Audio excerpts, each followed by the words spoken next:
To the South Valley we go now, where we're learning more about a mountain lion that state fish and wildlife officials tranquilized and relocated from Visalia over the weekend. Mountain lions are usually quite rare in populated parts of the valley, as you know. Our Justin Sacher joining us with how drought is one factor leading to more close encounters with animals like these. Well, this mountain lion recently traveled from the opposite side of the Sierra Nevada. We know this because when he was a baby, researchers actually fitted him with a tag and radio collar. This time, it's likely the adolescent mountain lion was in search for a territory to make his own.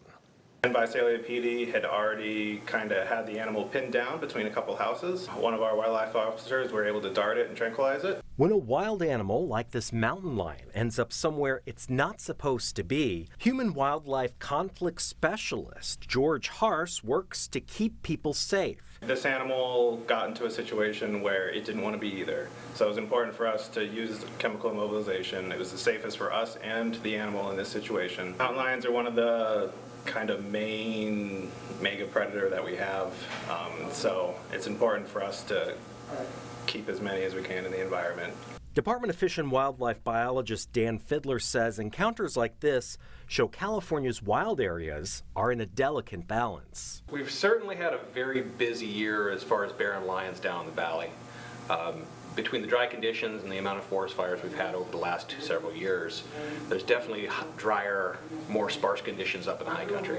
Unlike recent mountain lion encounters in Selma and Atwater, this cat was actually wearing a tracking collar. It was fitted by researchers in Long Valley, on the other side of the Sierra Nevada. I don't know if you've ever walked over the crest of the Sierras, but it's not a small hike. So he did it basically within about 3 weeks. So no small feat. And then I'm sure once getting over the top of the crest of the Sierras, he looked at all that burnt timber and just kept looking for food. Ended up down in Visalia. One individual animal can range hundreds of miles looking for food.